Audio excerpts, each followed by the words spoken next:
The morning sun rose over New Haven Colony, like it had for the past 15 years. Captain Lee Taman stood on the observation deck of the defense station, watching the golden light spread across the settlement below. 12,000 people called this place home now. They had built farms, schools, and factories on this distant world. Children played in the streets. Families gathered for breakfast. Life was good here, far from Earth but still connected to humanity's great expansion into the stars. Taman sipped his coffee and checked the scanner displays. Nothing unusual.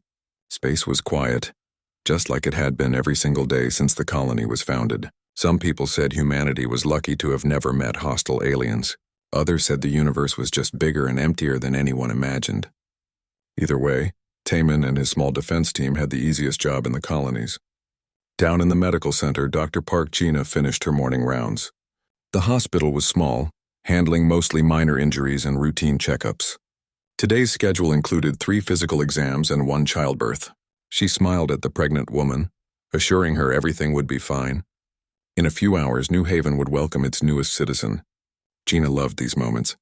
Each birth reminded her why they had traveled so far from Earth to build something new. Governor Choi Mino was preparing for the anniversary celebration. 15 years since the first colonists landed. 15 years of growth and prosperity. He reviewed his speech one more time, making small changes. He wanted to thank everyone who had worked so hard. The miners who extracted rare metals from the mountains. The engineers who kept the power running. The teachers who educated their children. Every person mattered in a colony this size. In orbit above the planet, Commander Kang Hyeri monitored the defense platforms. 4 automated weapon satellites circled New Haven, designed to intercept asteroids or debris. They had never fired a shot in anger. Hyeri ran the monthly diagnostic checks, watching the green lights confirm each system was working perfectly. She radioed down to Taman. "All clear up here, Captain." Another boring day in paradise. Taman laughed. "That's exactly how we like it, Commander." Then everything changed. The alarm screamed across every system at once. Hyeri's displays exploded with red warnings. Ships were emerging from slipspace, dozens of them, appearing in formation around the planet. They were massive, angular vessels that looked nothing like human designs. Their hulls were dark and covered in sharp ridges like the shells of enormous insects. "Captain!" Hyeri's voice cracked with panic. "Unknown vessels, military configuration, weapons hot." Taman dropped his coffee and ran to the command console. "Broadcast on all frequencies. Tell them we're a peaceful colony. Ask them to identify themselves." Hyeri sent the message in every language humanity knew, along with mathematical sequences that any intelligent species should understand. The alien ships did not respond. Instead, their weapons began to glow with building energy. Governor Minho received the alert in his office. He immediately activated the colony-wide emergency system. "This is not a drill. All citizens proceed to emergency shelters." "Repeat, this is not a drill." The first plasma bolt struck the central power station. The explosion was visible from space, a bright flash that consumed the building and everyone inside. Then the bombardment began in earnest. The alien ships fired systematically, targeting infrastructure with precision. The water treatment facility exploded. The communications tower melted into slag. The spaceport vanished in a ball of fire. Commander Hyeri activated the defense platforms. The automated weapons swiveled toward the alien fleet and opened fire with magnetic accelerator cannons. The first shot struck an alien cruiser, punching through its shields and tearing open its hull. The ship spun away, venting atmosphere and debris. A second alien vessel took hits and exploded in a brilliant flash. For a moment, hope surged through the defenders. The platforms were working. They could fight back. Then the alien fleet concentrated fire on the platforms.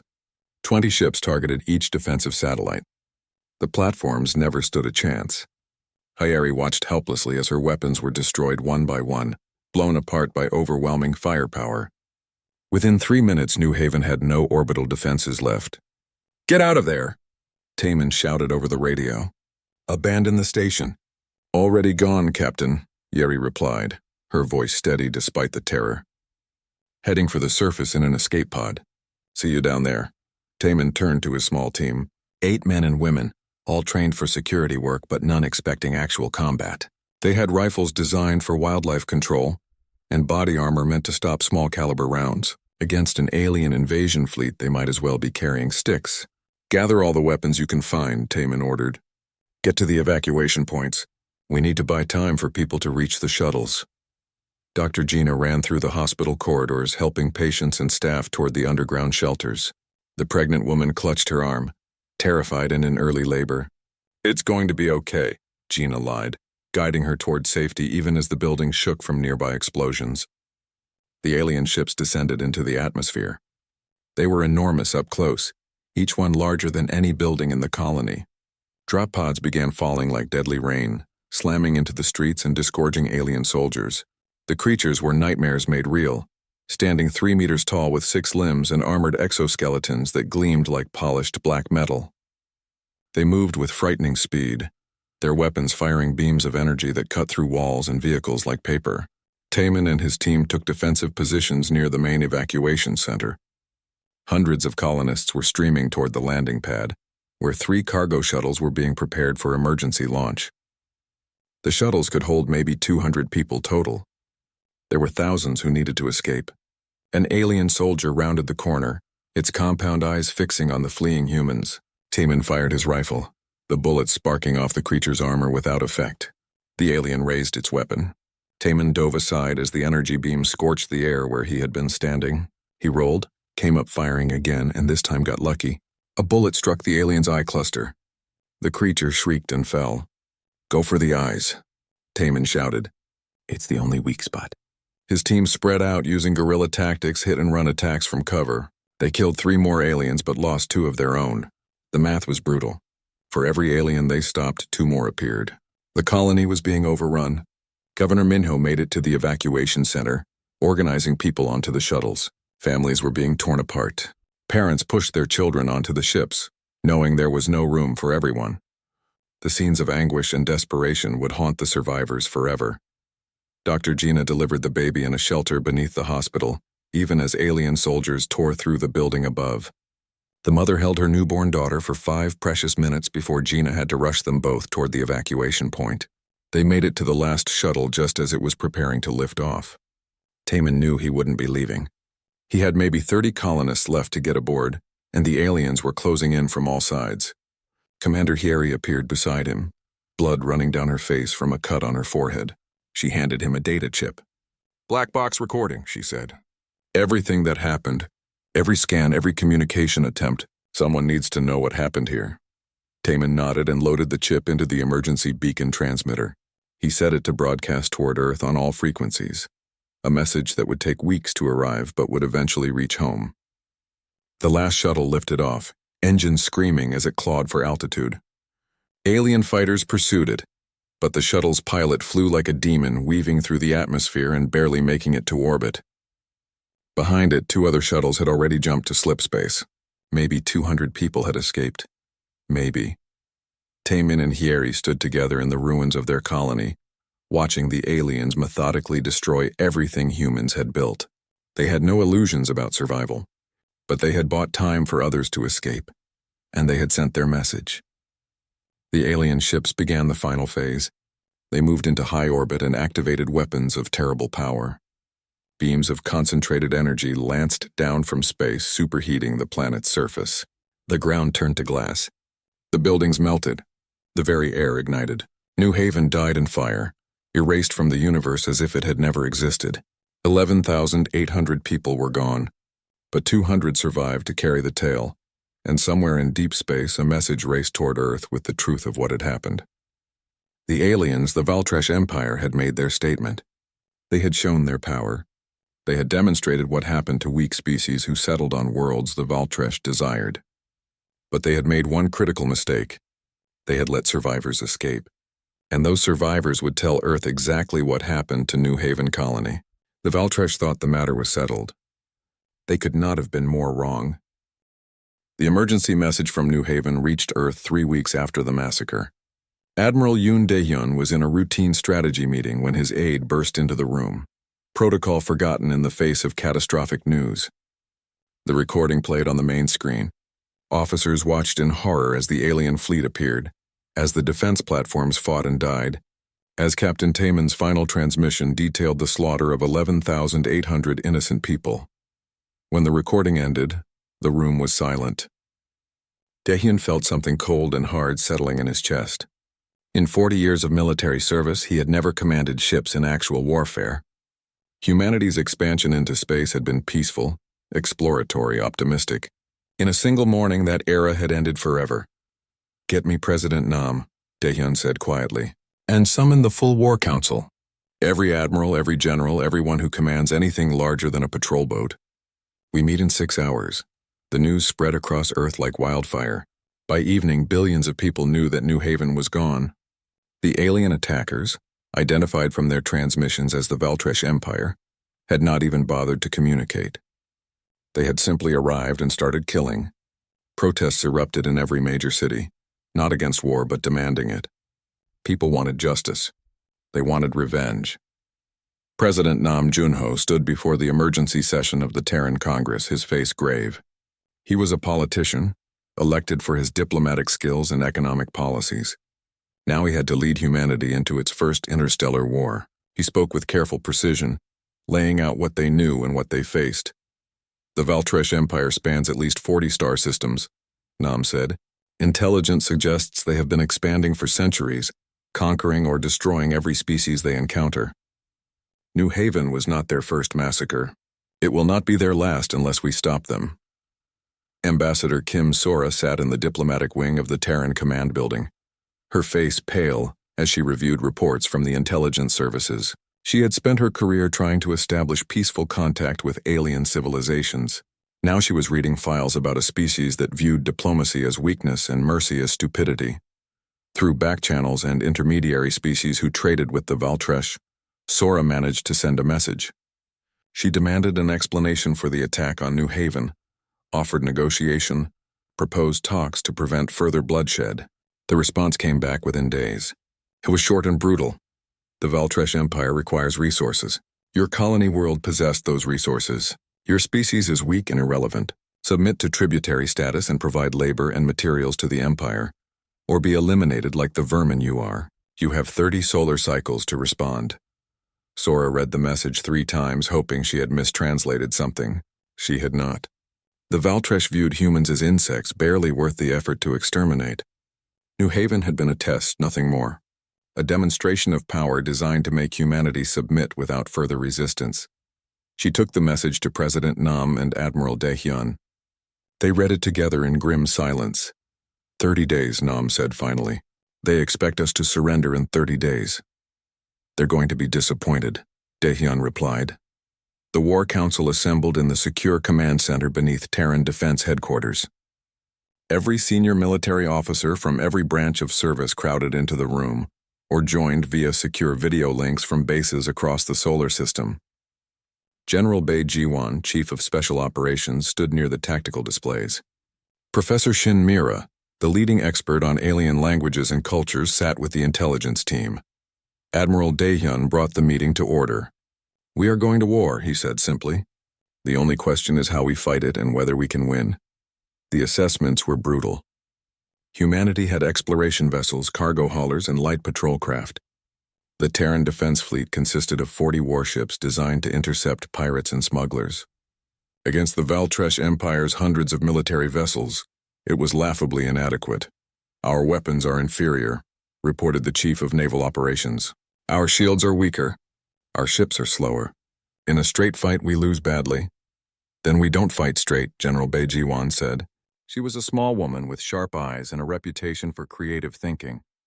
"They're expecting us to either surrender or meet them in conventional battles. We do neither. We hit them where they're weak, avoid where they're strong, and make them bleed for every meter of space." Professor Shin Mira added her analysis. "I've been studying the intercepted Valtresh communications. They're rigid, hierarchical, obsessed with honor and direct confrontation. They've conquered dozens of species, but always in the same way. Overwhelming force, direct assault, complete domination. No species has ever fought them with guerrilla tactics or asymmetric warfare. Because everyone else surrendered or died quickly," Ambassador Sora said. "We're going to be different." President Nam made his decision. "Admiral Dahyun, you have authorization to mobilize every resource in the Terran sphere. Convert every shipyard to military production. Draft every engineer, every scientist, every person who can help us build a fleet that can fight. General Bay, you will create and train special forces units for operations behind enemy lines. Professor Shin, you will lead intelligence efforts to understand and exploit Valtresh weaknesses. The mobilization began immediately. On Mars, the massive shipyards that built colony vessels shifted to producing warships. On Titan, chemical refineries started manufacturing military-grade explosives. On Europa, the ice mining facilities were converted to produce deuterium for fusion reactors. Throughout the asteroid belt, miners began extracting metals for armor plating and weapons systems. Earth itself transformed overnight. Factories that made consumer goods switched to military production. Research universities became weapons laboratories. The peaceful society that had explored the stars for decades hardened into something fierce and determined. Admiral Daehyun met with his fleet commanders, laying out the strategy. We can't match them ship for ship, not yet. So we'll build what we can quickly and use it smartly. Smaller vessels, heavily armed, designed for hit-and-run tactics. We'll use AI guidance systems to coordinate attacks. We'll sacrifice elegance for functionality. The first new warships rolled out of the shipyards within weeks. They were ugly, brutal things shaped like wedges and covered in weapons. Engineers called them knife fighters because they were designed for close-range combat where human advantages in AI and targeting systems would matter most. General Bae Jiwon assembled the Vengeance Corps from volunteers across the military. These would be the special operations teams, trained in boarding actions, sabotage, and assassination. She personally interviewed each candidate. Many were colonists from other settlements, people who knew that New Haven could have been their home, their family. One recruit stood out. His name was Lim Dong-hae, a cargo ship pilot who had lost friends in the New Haven massacre. He was big, strong, and angry in a cold, controlled way. I want to hurt them, he told Bae simply. I want them to know what it feels like. You'll get your chance, Bae promised. Professor Shin Mira worked with salvage teams who had recovered debris from the New Haven battle site. Pieces of Valtresh ships and equipment were analyzed in secure laboratories. Scientists discovered the aliens used biological technology, growing their ships and weapons rather than building them. This opened up new possibilities for biological warfare and targeted weapons. Dr. Han Eun-ji, a brilliant young researcher, made the breakthrough. By studying the Valtresh exoskeleton structure, she found a resonance frequency that disrupted their neural system. A weapon tuned to that frequency would incapacitate Valtresh soldiers within seconds. It's like their entire body is one big nervous system, Eun-ji explained excitedly. Hit it with the right frequency and they can't coordinate movement. The first prototype weapons were shipped to the fleet within days. 6 months after New Haven, the Terran Defense Fleet had grown from 40 ships to 400. They were smaller than Valtresh cruisers, less heavily armored but faster and more maneuverable. Each ship carried a human crew backed by advanced AI systems that could process tactical data faster than any organic brain. Admiral Daehyun stood on the bridge of his new flagship, the TDF Unbroken. The name was deliberate. Humanity had been hurt but not broken. They would show the Valtresh what it meant to provoke a species that refused to surrender. The Valtresh deadline passed without response from Earth. They sent another message, this one more threatening. Still, humanity did not reply. The Valtresh Empire prepared to launch a full invasion, expecting minimal resistance from a species too primitive to mount serious opposition. They were about to learn a hard lesson. President Nam gave a speech broadcast across all human worlds. His words were simple but powerful. The Valtresh thought destroying one colony would make us submit. They were wrong. They thought we were weak because we chose peace. They will learn that peace was our choice, not our limitation. They came to our worlds with fire and steel. We will answer with fire and steel. We will fight them in space, on planets, in every star system they control. We will not stop until New Haven is avenged and the Valtresh Empire is broken. The speech ended with a declaration of war. Humanity's first interstellar conflict had officially begun. Admiral Daehyun launched Operation Ironfall, the first major offensive against Valtresh positions. His fleet jumped into the border systems where Valtresh scout forces were stationed, far from their main military concentrations. The attacks were swift and brutal. Human ships appeared without warning, unleashed devastating firepower and vanished back into slipspace before Valtresh reinforcements could arrive. The Valtresh were confused. This was not how warfare was supposed to work. Enemy forces should meet in honorable battle, not strike from ambush and retreat before counterattack. It was dishonorable, cowardly, and extremely effective. In the first month of operations, humanity destroyed 12 Valtresh outposts and sank 30 enemy vessels. The cost was high, 50 human ships lost, but the psychological impact was enormous. The Valtresh Empire, undefeated for centuries, was bleeding. Across human space, people watched the battle reports with grim satisfaction. This was not going to be easy. The Valtresh were powerful, experienced, and numerous, but humanity was proving it could fight, could hurt the enemy, could make them pay for every world they threatened. In the ruins of New Haven, now a dead world of glass and ash, an automated probe landed and planted a memorial beacon. It broadcast a simple message in all directions, a promise to the dead and a warning to their killers. Remember New Haven, humanity remembers. Humanity will never forget. The war had truly begun. Captain Oh Seung-ho stood on the bridge of the TDF Unbroken, watching the tactical display as his ship prepared for combat.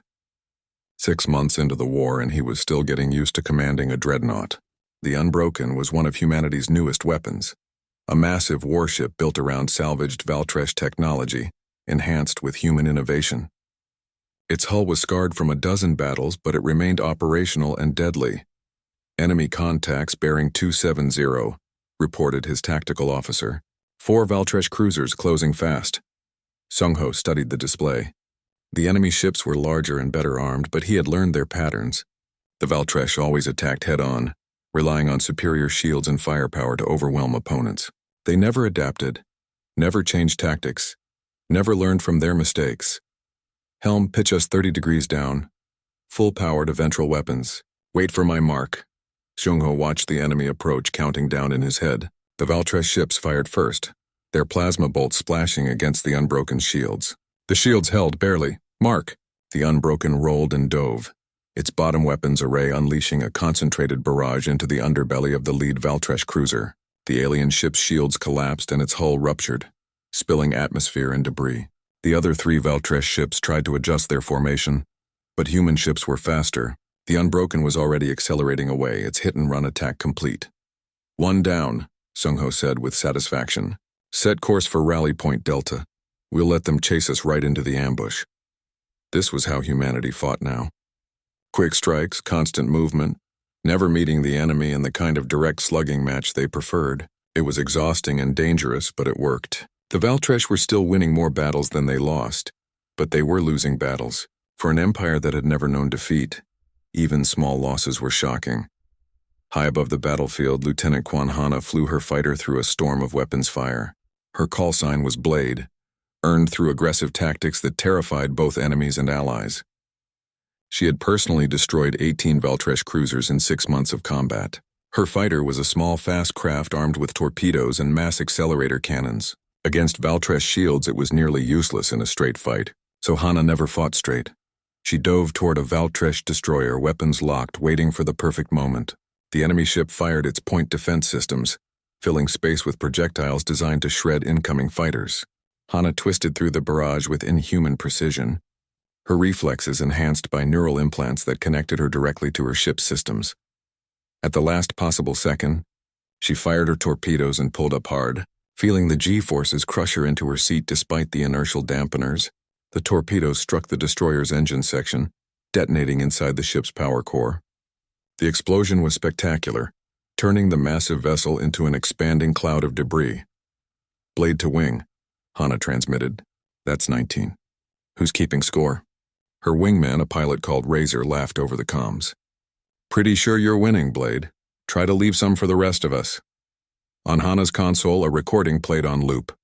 It was voices, children singing, the colony anthem from New Haven, recorded just days before the massacre. One of the survivors had given it to her, and she played it during every mission. It reminded her why she fought, why she took risks that should have killed her dozens of times over.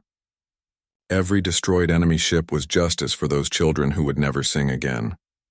Down on the surface of contested worlds, Sergeant Lim Dong-hae led his drop trooper squad through the corridors of a Valtresh supply station. The mission was simple in theory but brutal in execution. Board the enemy station, destroy their supplies, kill anyone who got in the way, and get out before reinforcements arrived. Dong-hae kicked open a sealed door and tossed in a resonance grenade. The device emitted the frequency that Dr. Han Yunji had discovered, the tone that disrupted Valtresh neural systems. Inside the room, 3 alien soldiers collapsed, their exoskeletons locking up as their nervous systems went haywire. Donghae's squad moved in quickly, finishing them with precise headshots. "Clear," Donghae reported, moving to the fuel storage. Humanity had learned that Valtresh soldiers were terrifying in open combat. They were faster, stronger, and better armored than humans. But in close quarters, especially aboard ships and stations where their size worked against them, human troops had the advantage. Marines became experts at boarding actions, turning every Valtresh vessel into a potential death trap for its own crew. The drop troopers placed charges throughout the fuel storage facility. When they detonated, the entire station would be destroyed, along with enough fuel to power a Valtresh fleet for months. These kinds of missions were dangerous and often fatal. Donghae had started the war with a squad of 12. Now he was down to 7, including himself. But they kept fighting because there was no alternative. Back on Earth, Dr. Han Yunji worked in her laboratory, constantly refining humanity's weapons. The resonance technology was proving effective, but she was already working on the next generation. She had discovered that Valtresh ships used biological computer systems, grown rather than built. This opened up possibilities for computer viruses designed to infect and corrupt alien systems. "If we can get this virus into their network," Yunji explained to the military observers, "it will spread through their entire fleet. Ships will lose targeting. Communications will fail. Their whole command structure could collapse." "How do we get it into their network?" asked General Bai Jiwan. "We need to capture an intact Valtresh command ship," Yunji said. "Upload the virus directly into their systems before they can purge it. Then it spreads on its own." Bai smiled. It was not a kind smile. "I know just the people for that job." The war settled into a brutal rhythm. Humanity kept building ships, replacing losses as fast as the shipyards could manage. The Valtresh, meanwhile, were slowly coming to terms with an impossible reality. The weak species they had planned to conquer in weeks was still fighting after 6 months. More than that, the humans were actually winning some battles. The Battle of Arcturus Station became legendary. Admiral Yoon Dae-hyun led a fleet of 300 human ships against a Valtresh armada of 900 vessels. On paper, it should have been a slaughter. In practice, it became a masterclass in coordinated AI warfare. Dae-hyun's ships moved as one organism, their targeting systems linked through quantum communication networks that allowed instant coordination across the entire fleet. While Valtresh commanders struggled to issue orders through their rigid chain of command, human ships responded to threats in milliseconds.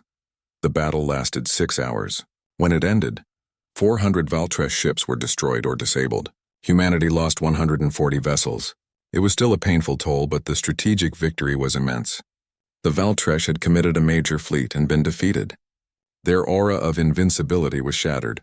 Captain Oh Seung-ho and the Unbroken had been at the center of the battle, dueling with Valtresh command ships and surviving through a combination of skill and luck. When the enemy finally retreated, Seung-ho collapsed into his command chair, exhausted and relieved.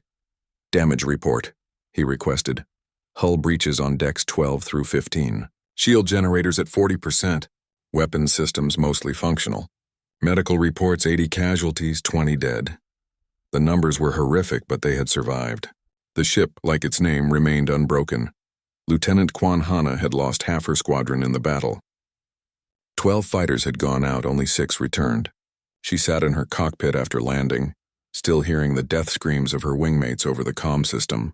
The recording of New Haven's children still played. She listened to it one more time, then climbed out of her fighter and went to file her mission report. Sergeant Lim Dong-hae was recovering from injuries sustained during a boarding action when news of the Arcturus victory reached the hospital. He was missing 2 fingers from his left hand and had burns across his back, but he smiled when he heard the casualty figures. 400 enemy ships gone. It was worth it. Everything was worth it if they could make the Valtresh pay. In the diplomatic channels, Ambassador Kim Sora noticed something interesting. Neutral species who had refused to take sides were suddenly more willing to talk to human representatives. The Valtresh Empire's power had always seemed absolute, crushing any resistance. But humanity had proven that the Empire could be hurt, could be fought, could be beaten. That changed everything. "We have potential allies," Sora reported to President Nam. "Species that the Valtresh conquered or intimidated into submission. If we can show them we're serious about fighting, some of them might join us. But how many?" Nam asked. Dozens, maybe more. The Valtresh Empire is built on fear. Break the fear, and the whole thing could collapse. Professor Shinmira was already working on this angle. Through intelligence operations and analysis of captured records, she had mapped out the structure of the Valtresh Empire. What she found was startling. Of the 40 systems the Empire controlled, only 8 were actually Valtresh homeworlds. The other 32 were conquered territories, filled with enslaved populations forced to work for their masters. They're not an empire, Mira explained to the War Council. They're an occupation force spread across dozens of worlds. If we can liberate those worlds, we don't just weaken them militarily, we destroy their entire economic base. Admiral Daehyun saw the strategic opportunity immediately. We stop fighting to destroy their fleets. We start fighting to free their slaves. Make this about liberation, not conquest. The orders went out to the fleet. New objectives, new targets. Human ships began hitting Valtresh occupation forces on conquered worlds. Drop troopers assaulted slave camps and labor facilities. Everywhere humanity went, they brought the same message to the enslaved populations. We are humans. We were attacked by the Valtresh. We are fighting back. Join us and we will free you. It took time, but slowly the strategy worked. On a mining world called Talvex, enslaved aliens rose up against their Valtresh overseers after human marines killed the garrison troops. On a manufacturing planet called Dorath, workers sabotaged production facilities and fled into the wilderness, guided by human special forces. The Valtresh Empire suddenly faced a new problem.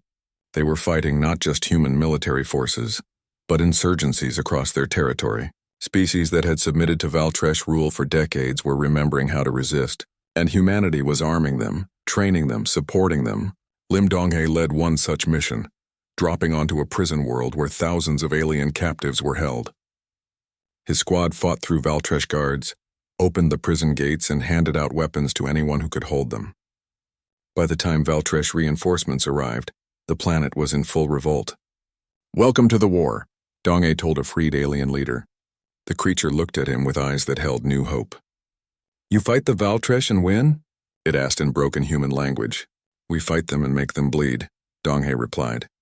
"That's all we can promise. But if you fight with us, we'll teach you how." The war was changing. It was no longer just humanity against the Valtresh. It was becoming a coalition of the oppressed against their oppressors. And the Valtresh, for the first time in their history, were starting to feel something they had never experienced before. Fear. Colonel An Minsu watched from orbit as another slave world burned. Not destroyed, but liberated. The fires below were Valtresh facilities going up in flames, set by the very slaves who had been forced to work in them. His liberation forces had landed 3 days ago, expecting heavy resistance. Instead, they had found the prison camps already in revolt. The aliens inside having somehow learned that help was coming. "Someone is spreading information ahead of us," Minsu observed to his tactical officer. "The slaves know we're coming before we arrive." "Is that a problem, sir?" the officer asked. Minsu smiled. "No, it's an advantage. Fear works both ways. The Valtresh are afraid their slaves will rebel, so the slaves rebel." Beautiful. 18 months into the war and everything had changed. Humanity had gone from nearly conquered to becoming the core of a growing coalition. Dozens of species freed from Valtresh control now fought alongside human forces. The Terran defense fleet had grown to over 1,000 ships, many of them crewed by mixed human and alien teams. Joe Youngsik, known only as Ghost, moved through the shadows of a Valtresh supply depot. He was human intelligence's deepest cover operative, having spent months learning to imitate Valtresh servants. The servant caste were small, 6-limbed creatures bred by the Valtresh to perform menial labor. Ghost wore a stolen servant uniform and kept his head down, moving through areas where Valtresh warriors never looked twice. He reached the communication hub and plugged in the data spike that Professor Shinmira had designed. The spike would copy every transmission, every order, every piece of intelligence flowing through the Valtresh command network. After 30 seconds, the download was complete. Ghost pocketed the spike and walked away, just another servant doing his job. 3 hours later, he was aboard a human stealth ship, racing back to Terran space with the intelligence haul of the war. The data revealed everything: fleet movements, supply lines, garrison strengths, and something even more valuable. It showed the political structure of the Valtresh Empire, the names and locations of their leaders. Admiral Yoon Dae-hyun studied the intelligence reports with intense focus. The Valtresh Empire was commanded by an emperor named Vralkesh, who ruled from the throne world of Valtresh Prime. But the actual military operations were controlled by regional governors called overseers. These overseers had enormous power in their territories, commanding fleets and armies with near autonomy. One name kept appearing in the files: Overseer Krathresh. He controlled the border region where New Haven had been located. More importantly, he had personally ordered the attack on the colony. The massacre had not been a strategic necessity. It had been political theater, a demonstration of power designed to intimidate other species. "We need to find him," Dae-hyun said to his staff, "not to kill him. To capture him alive and put him on trial for what he did." Word spread through the fleet quickly: Krathresh, the one who ordered New Haven destroyed. The survivors of that massacre were scattered throughout the military now, each one burning with the need for justice. When volunteers were called for a high-risk mission to capture the overseer, hundreds stepped forward. Among them was Park Haeun, daughter of Dr. Park Jina, who had survived New Haven. Haeun had been 15 when her homeworld burned. Now she was 20 and serving as a lieutenant aboard the Unbroken. She had trained hard, learned fast, and earned her rank through merit rather than sympathy. But everyone knew her story. Everyone knew what she had lost. Also volunteering was Choi Wook, son of the late Governor Choi Min-ho. He served in Lim Dong-hae's drop trooper unit, having proven himself in a dozen boarding actions. Like Haeun, he carried the weight of New Haven with him everywhere.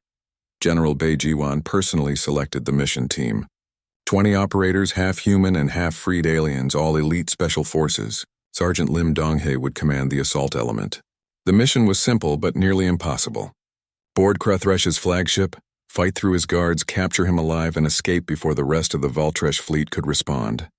"This is a suicide mission," Bae told the volunteers bluntly. "Intelligence says Krathresh keeps a personal guard of 50 warriors, all veterans. His ship has a crew of 300. You'll be 20 against hundreds. I can't promise you'll survive," Dong-hae spoke for the group. "We understand, General. But some things are worth dying for." The mission launched from a hidden base in liberated territory. The assault ship was a captured Valtresh vessel, modified with human systems but still looking like an enemy craft from the outside. It would approach Krathresh's flagship as a supply transport, get close enough for boarding, then the team would have 20 minutes to complete the mission before human ships jumped in to extract them. Ta-Ren, one of the freed aliens on the mission, checked his equipment nervously. He had been a slave for 30 years before humans liberated his world. Now he fought alongside them, learning their tactics and sharing his knowledge of Valtresh weaknesses. Taran had seen the footage from New Haven. He had heard the survivors' stories. He understood why this mission mattered so much. "We do this right," Taran said in his careful human language. "We show all slaves that Valtresh leaders can be touched, can be caught, can be brought to justice." The assault ship docked with Krathresh's flagship without incident. The team moved quickly through the corridors, their stolen uniforms and forged identification codes allowing them to bypass several checkpoints. Then they reached the command deck and the alarm went off. Valtresh warriors poured into the corridor from all directions. Dong-hae's team opened fire with resonance weapons and conventional arms. The first wave of enemies went down hard, their nervous systems disrupted by the sonic weapons.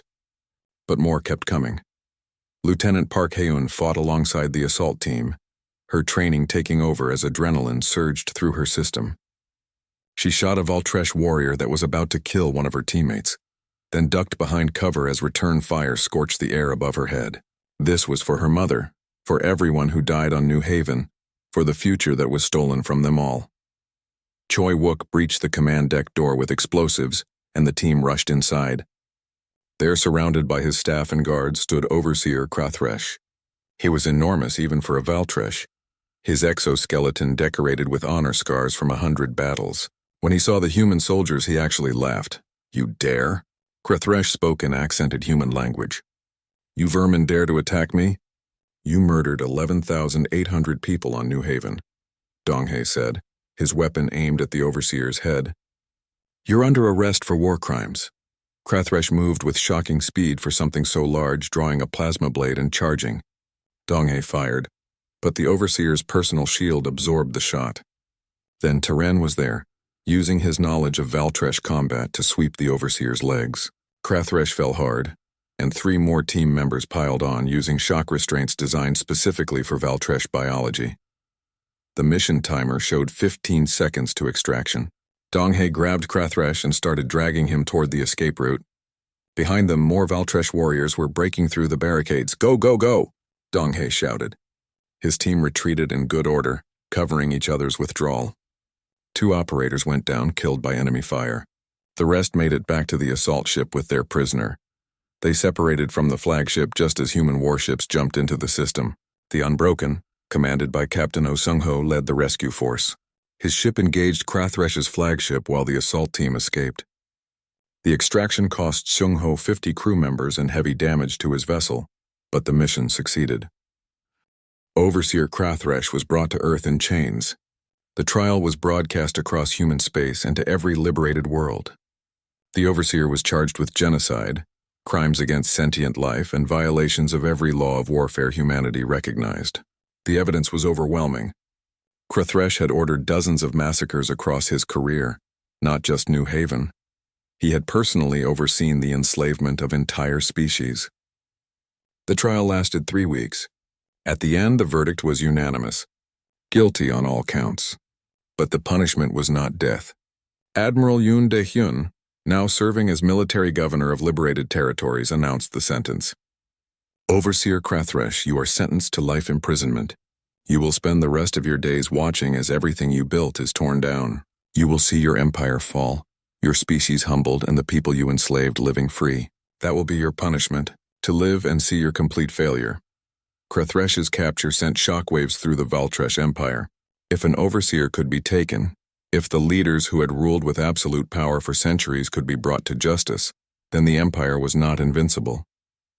Revolts erupted on worlds that had been pacified for generations.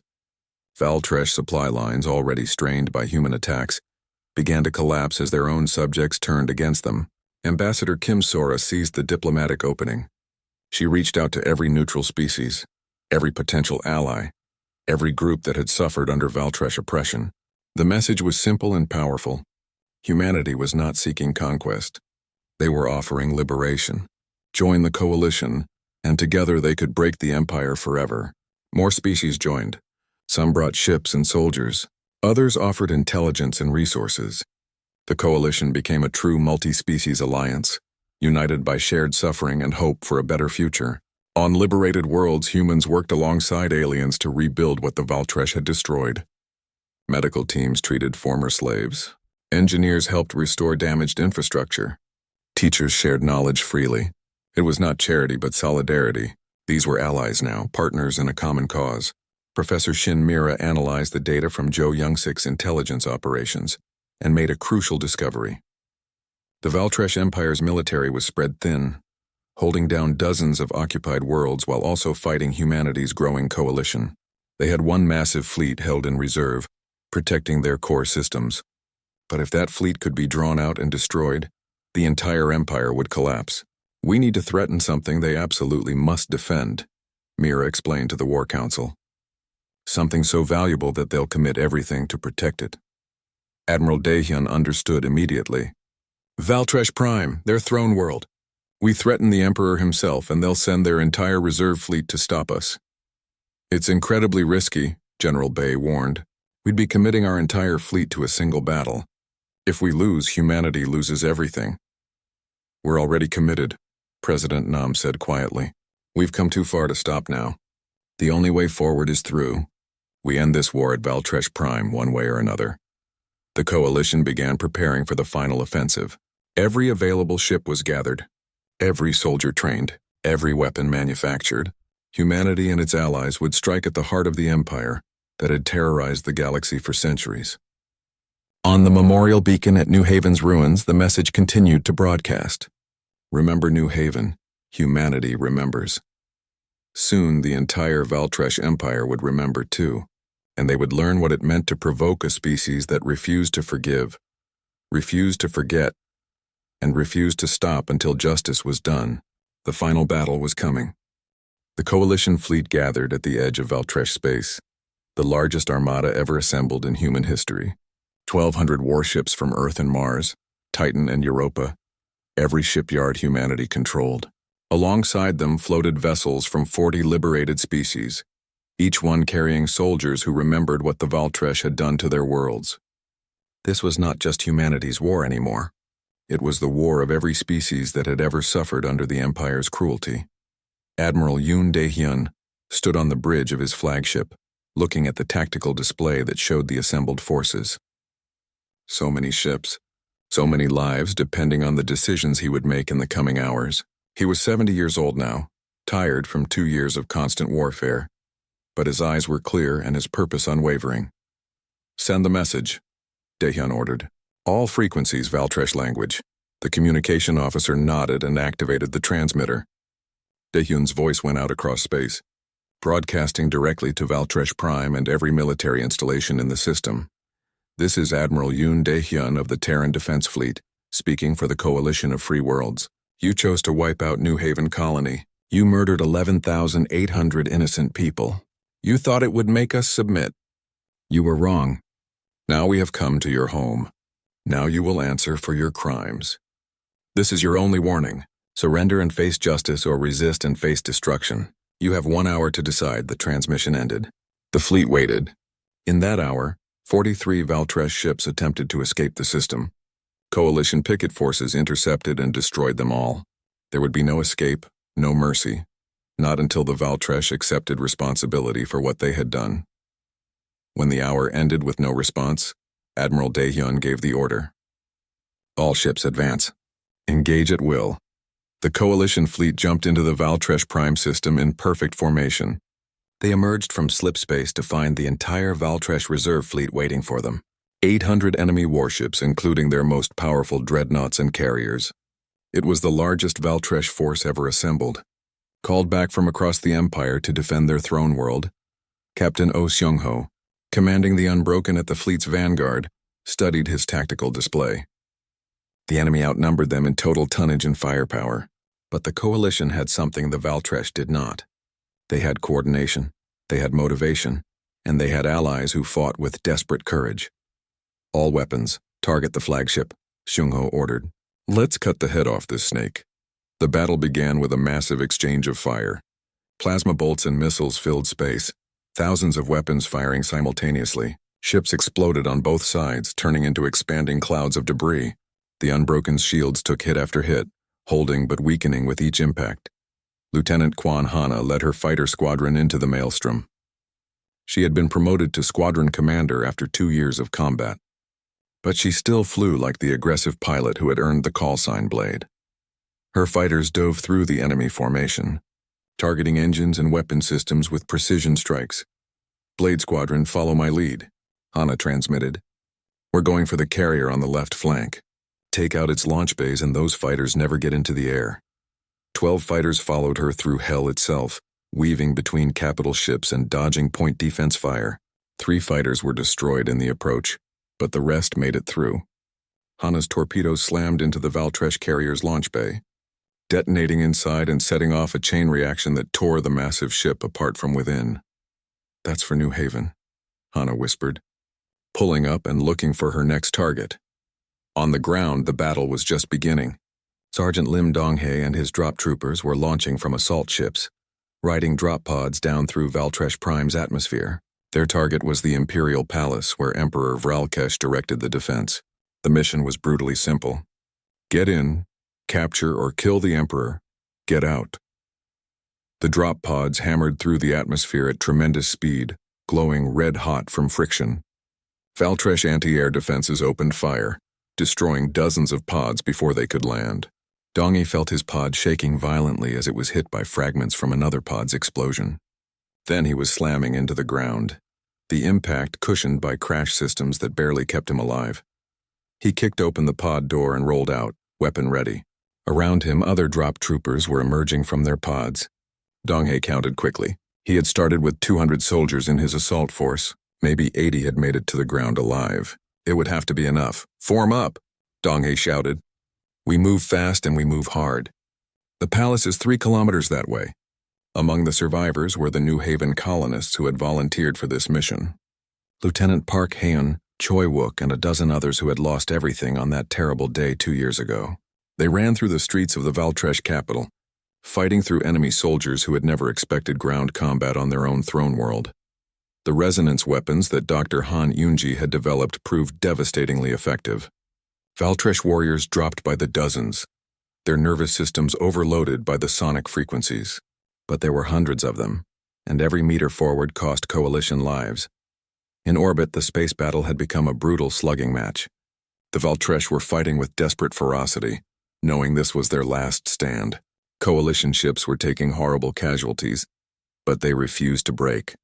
Every destroyed ship was replaced by 2 more, every lost fighter squadron covered by allied squadrons from other species. Admiral Daehyun coordinated the battle from his flagship, using the AI-assisted tactical systems that gave Coalition forces their edge. He could see the entire battlefield at once, could make decisions in seconds that would take Valtresh commanders minutes to process. It was the difference between victory and defeat. "Enemy flagship is breaking formation," reported his tactical officer. "They're trying to escape." "Not today," Daehyun said coldly. "All heavy units concentrate fire on that ship. Nothing gets away." The Unbroken and a dozen other dreadnoughts turned their weapons on the fleeing flagship.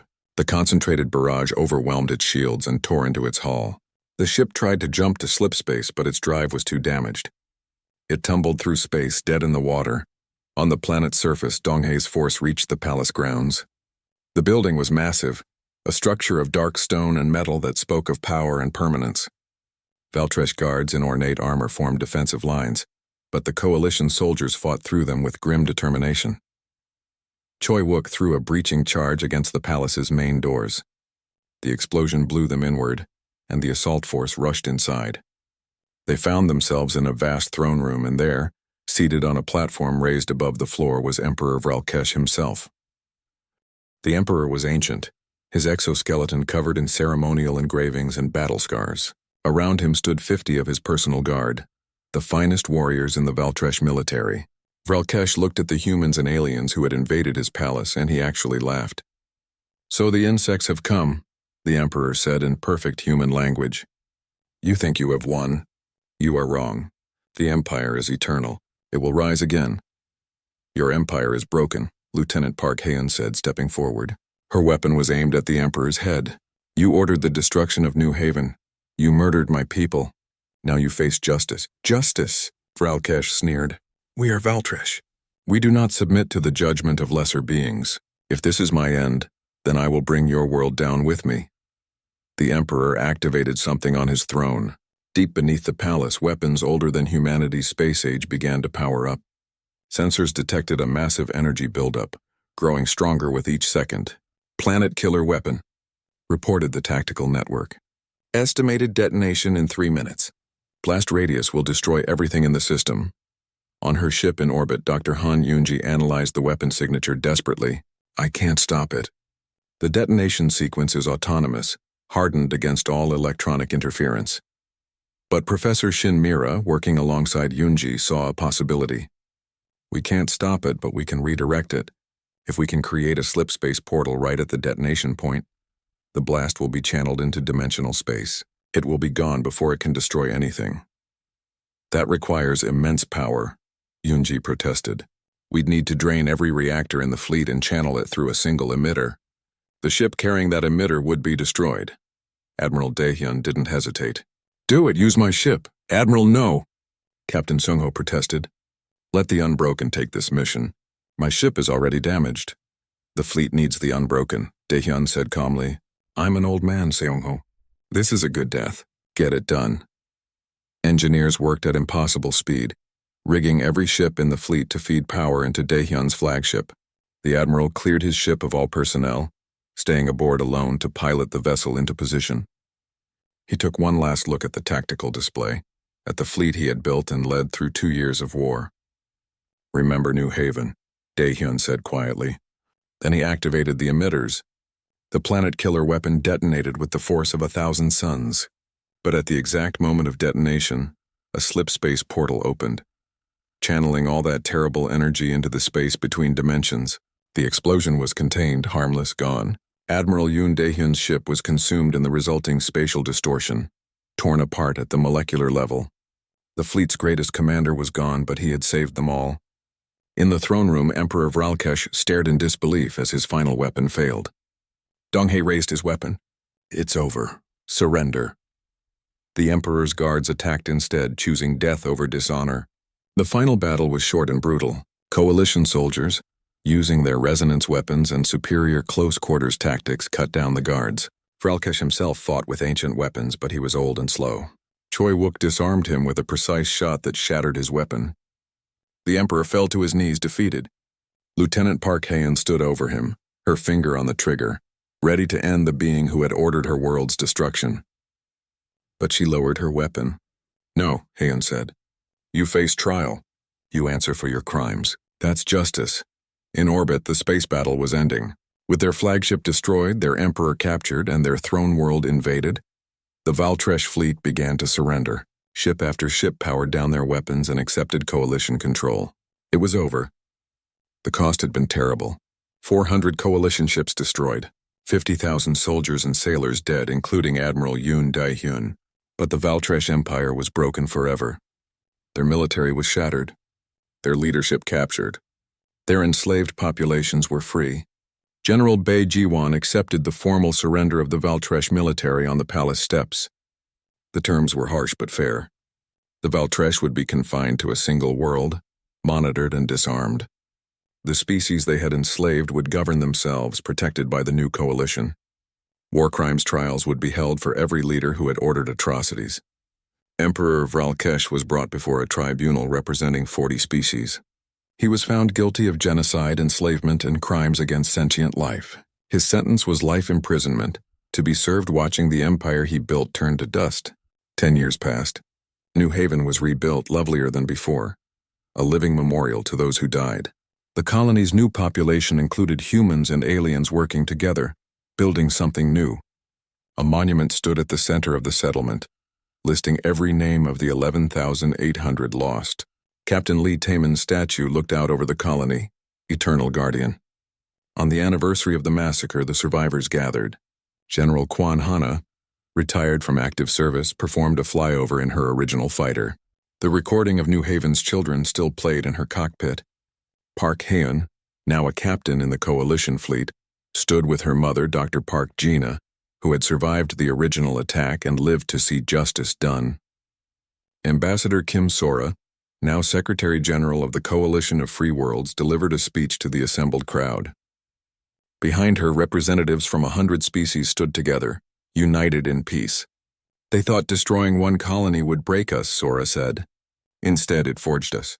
It reminded us that freedom must be defended, that justice must be pursued, and that good people must stand together against evil." New Haven was destroyed, but from its ashes rose something greater, a coalition of free peoples who will never again allow tyranny to go unchallenged. Choi Wook, now a colonel training the next generation of soldiers, saluted the memorial. "We remember," he said quietly. "We will always remember." The sun set over New Haven, painting the sky in shades of gold and red. The colony lived again, protected by the fleet that bore its name, sheltered by the alliance forged in its defense. The Valtresh Empire was gone, relegated to history books as a cautionary tale about the price of cruelty. In the rebuilt hospital, a woman went into labor. Dr. Park Gina delivered the baby, a healthy girl who cried lustily as she entered the world. It was the first birth on New Haven in a decade, a symbol of renewal and hope. High above, coalition ships kept watch. They bore names like Unbroken, Vengeance, and Liberation. On every ship in every crew quarters, the same message was posted. "Remember New Haven. Remember what we fight for. Remember the price of peace." Humanity had learned its lesson well. They had been explorers who became warriors. They had been peaceful until peace was no longer possible. They had responded to fire and steel with fire and steel of their own. And when the war ended, they built something better than before. The galaxy was changed forever. No longer would powerful empires crush the weak without consequence. No longer would evil go unanswered, because humanity and its allies would be watching, ready to respond, ready to defend the defenseless. They had wiped out a human colony. Earth responded with fire and steel, and the galaxy would never be the same.